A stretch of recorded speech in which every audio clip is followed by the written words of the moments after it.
بسم اللہ الرحمن الرحیم۔ السلام علیکم دوستو، دنیا بھر کی خبروں میں آج آپ سنیں گے، لیکن اس سے پہلے اگر ہو سکے تو لائک اور سبسکرائب کا بٹن ضرور دبا لیں۔ شکریہ۔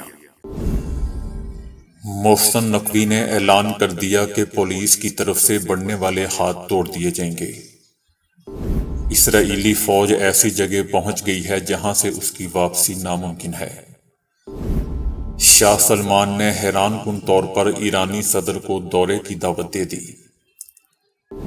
میرے گھر کا دروازہ توڑ کر بے شرموں کو جو ملا لوٹ کر لے گئے، عمران خان۔ ہم خانہ جنگی کے دہانے پر ہیں، ہم تباہی کے نزدیک پہنچ رہے ہیں، اسرائیلی وزیر دفاع۔ چائنا نے وہ کر دکھایا جس کا امریکہ نے پوری زندگی خواب بھی نہیں دیکھا تھا۔ موبائل فون کی سکرینوں پر آپ کی سوچ سے بھی زیادہ مہلک جراثیم ہوتے ہیں۔ مگرمچھ نے اپنے مگرمچھ نے اپنی دم سے دروازہ نوک کیا، مالک باہر آیا تو اس پر حملہ کر دیا۔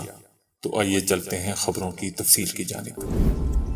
وزیر اعلیٰ پنجاب محسن نقوی نے زمان پارک واقعے کی تمام تفصیلات الیکشن کمیشن کو بھجوانے کا فیصلہ کیا ہے، جبکہ نگراں وزیر اعلیٰ نے پولیس کو فری ہینڈ دے دیا ہے۔ جبکہ ادھر عمران خان نے بھی لوگوں کو فری ہینڈ دے دیا ہے کہ جسے چاہو پھینٹی لگاؤ، لیکن فی الحال پولیس لوگوں سے پھینٹی کھا رہی ہے۔ وزیر اعلیٰ نے کہا کہ اس وقت ریاست کی حکمرانی بہت ضروری ہے اور بتانے کی ضرورت ہے کہ ریاست یہاں موجود ہے۔ انہوں نے کہا کہ پولیس اور رینجرز عمران خان کے گھر کے گیٹ تک پہنچ گئے تھے، لیکن دونوں مرتبہ واپس بلایا کیونکہ ہم کوئی خون خرابہ نہیں چاہتے تھے۔ ایک پولیس والا گھر جا رہا تھا، اس کو بری طرح سے مارا گیا۔ محسن نقوی نے کہا کہ فورس کی گاڑی کو روکا گیا اور گاڑی کو نہر میں پھینکا گیا۔ اگر پولیس کی گاڑی نہر میں پھینکی جائے تو پھر ریاست کی رٹ نہیں رہتی، لیکن اب رٹ آف گورنمنٹ قائم ہوگی اور پولیس کی طرف بڑھنے والے ہاتھ توڑ دیے جائیں گے۔ میں اپنی پولیس فورس کے ساتھ کھڑا ہوں۔ اب اگر پولیس پر ہاتھ اٹھا تو ایسا جواب دیں گے کہ ریاست نظر آئے گی۔ کیسے پولیس کو کہا جائے کہ مار بھی کھائیں اور کام بھی کریں؟ تو یہ ممکن نہیں۔ پولیس کو کہہ دیا ہے کہ جس کو چاہے پھینٹی لگائیں۔ عمران خان پولیس کو دھمکیاں دے رہا ہے۔ اگر پولیس پر اعتماد نہیں تو پنجاب پولیس کی سیکیورٹی واپس کر دیں، کیونکہ گالیاں کھا کر پولیس سیکیورٹی نہیں دے سکتی۔ عمران خان اگر پولیس پر تشدد کی حوصلہ افزائی کریں گے تو یہ نہیں چلے گا۔ وزیر اعلیٰ کا کہنا تھا کہ مسلسل پولیس والوں کو مارا جا رہا ہے، اس لیے اب کہہ دیا گیا ہے کہ اب کوئی پولیس پر تشدد برداشت نہیں ہوگا۔ ہم باڈیز نہیں اٹھانا چاہتے۔ آئی جی کو مکمل اختیار دے دیا ہے، جو کرنا چاہتے ہیں وہ کریں۔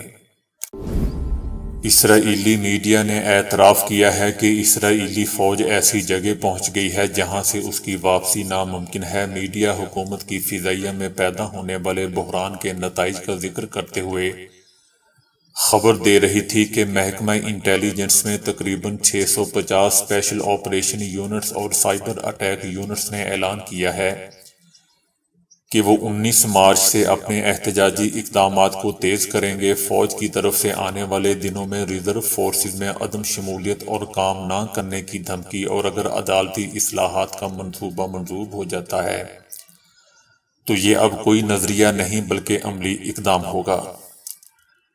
میڈیا نے فوج کے جوائنٹ سٹاف میں مستقبل میں ہونے والی تبدیلیوں کے حقیقی خوف کی طرف اشارہ کیا اور انہیں آفٹر شاکس قرار دیا جو ریزرو فورسز سمیت دیگر فوج کے شعبوں میں بھی آ سکتے ہیں۔ ایرانی صدر ابراہیم رئیسی نے شاہ سلمان کی جانب سے سعودی عرب کے دورے کی دعوت کا خیر مقدم کیا ہے، جبکہ ایران نے سعودی ہم منصب سے ملاقات کے لیے 3 مقامات تجویز کر دیے۔ شاہ سلمان نے صدر ابراہیم رئیسی کو ریاض مدعو کر لیا ہے اور دونوں ممالک کے درمیان مضبوط معاشی اور سیاسی تعاون پر زور دیا ہے۔ ایرانی صدر نے شاہ سلمان کی دعوت کا خیر مقدم کیا ہے اور کہا ہے کہ ایران سعودی عرب سے تعاون بڑھانے کے لیے تیار ہے۔ دوستو، یاد رہے کہ سعودی عرب اور ایران کے درمیان سفارتی تعلقات 7 سال سے منقطع تھے۔ تاہم چائنا کی کوششوں کے نتیجے میں 10 مارچ کو دونوں ممالک کے درمیان سفارتی تعلقات بحال ہو گئے تھے۔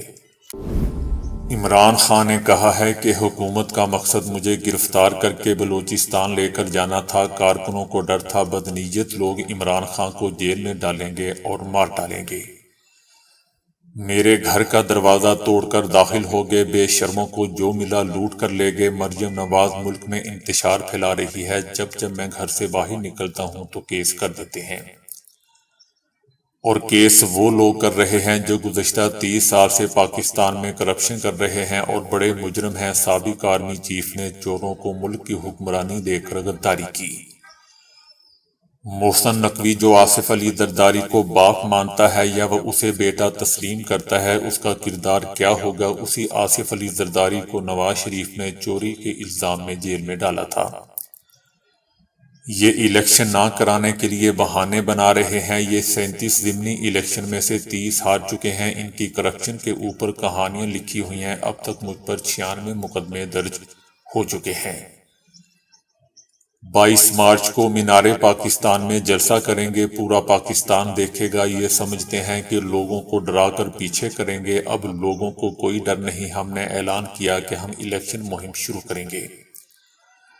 وارنٹ گرفتاری رانا ثناء اللہ کے بھی نکلے تھے، اسے کیوں نہیں پکڑتے؟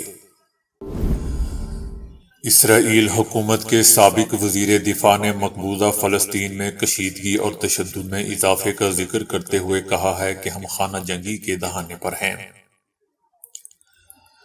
انہوں نے مقبوضہ فلسطین میں خانہ جنگی کے واقعات کے بارے میں خبردار کیا ہے۔ ان کا کہنا تھا کہ ہر تجزیہ کے مظاہرے کے دوران ایک کار کے ٹکرانے والے مظاہرین کے بارے میں خبر سن کر مجھے دکھ ہوا ہے۔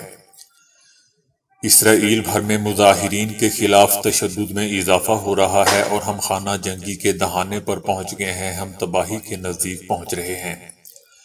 یاد رہے دوستو کہ نیتن یاہو کی کابینہ نے اس سال 4 جنوری کو حکومت کے عدالتی نظام میں اصلاحات کی تجویز پیش کی ہے۔ نیتن یاہو جو بدعنوانی، رشوت خوری اور امانت میں خیانت کے الزامات میں برسوں سے مقدمات کی زد میں ہے، اس مقدمے سے فرار ہونے کا ارادہ رکھتے ہیں جسے وہ عدالتی فوجی اصلاحات کا نام دے رہے ہیں۔ چائنا کی ثالثی میں سعودی عرب اور ایران کے مابین تعلقات بحال ہوئے ہیں۔ یہ ایک اہم کامیابی ہے، خواہ وہ امریکہ اور اسرائیل کے لیے ممکنہ طور پر پریشان کن ہی کیوں نہ ہو۔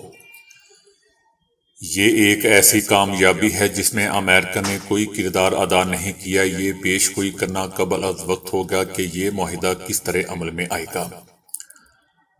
اگرچہ امریکہ نے سعودی عرب اور مشرق اوسط کے دیگر ممالک کو الگ تھلگ کرنے میں کافی وقت گزارا ہے، لیکن اس دوران میں چائنا نے مشرق اوسط میں مضبوط تعلقات قائم کرنے کا سلسلہ جاری رکھا۔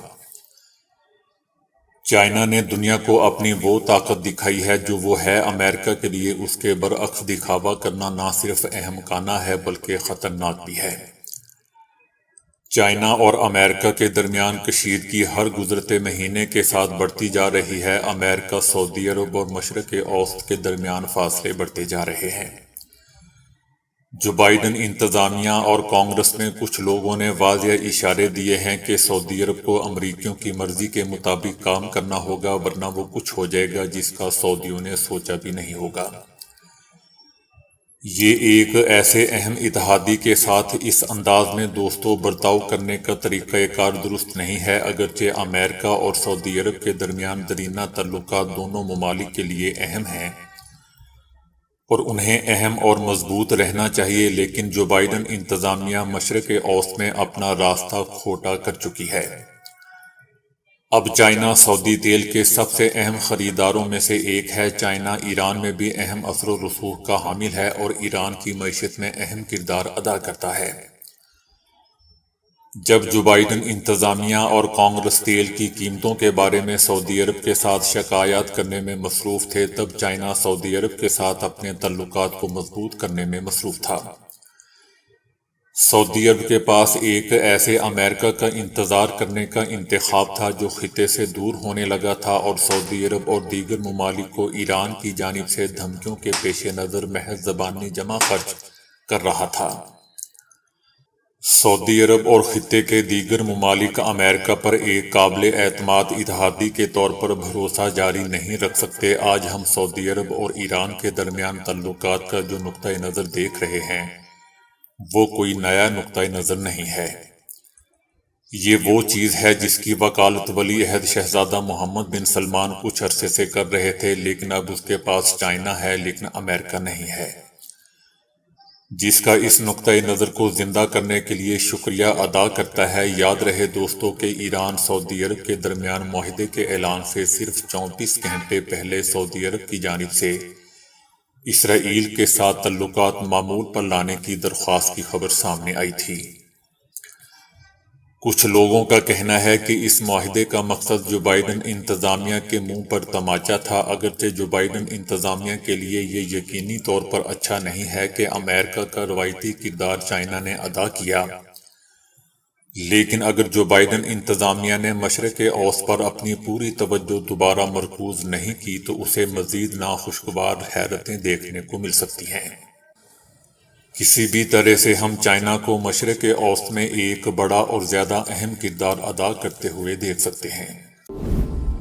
ماہرین نے خبردار کیا ہے کہ موبائل فون کی سکرینوں کی سطحوں پر چھپے ہوئے جراثیم انتہائی مہلک بیکٹیریا بھی شامل ہوتے ہیں۔ یہ بیکٹیریا سانس کے انفیکشن، جلد کے انفیکشن اور یہاں تک کہ فوڈ پوائزننگ کے خطرے کی نمائندگی بھی کرتے ہیں۔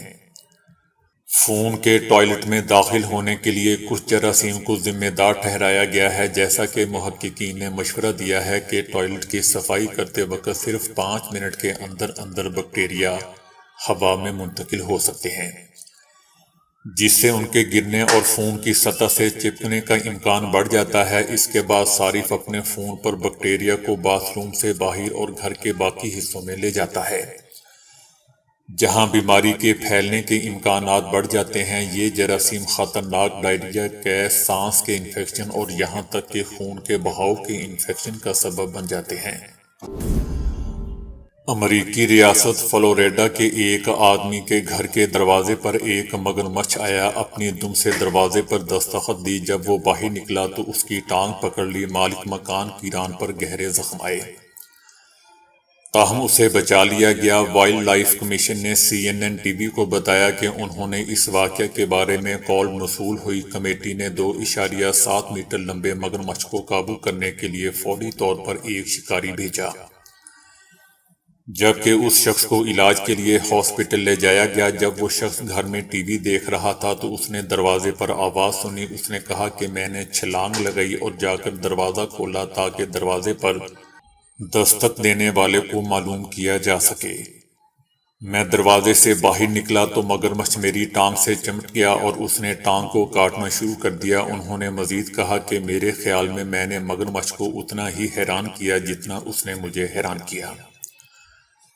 Fish and wildlife protection committee اکثر علاقے کے مکینوں کو خبردار کرتی ہے کہ وہ ہر وقت مگرمچھ سے محفوظ فاصلہ رکھیں، صرف دن کی روشنی کے اوقات میں مخصوص جگہوں پر تیراکی کریں اور مچھلیوں کو کبھی کھانا نہ دیں۔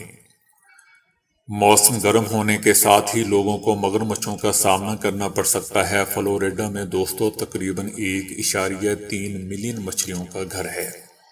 تو دوستو ابھی کے لیے اتنا ہی۔ ویڈیو کو لائک اور شیئر کرنے کا بہت بہت شکریہ۔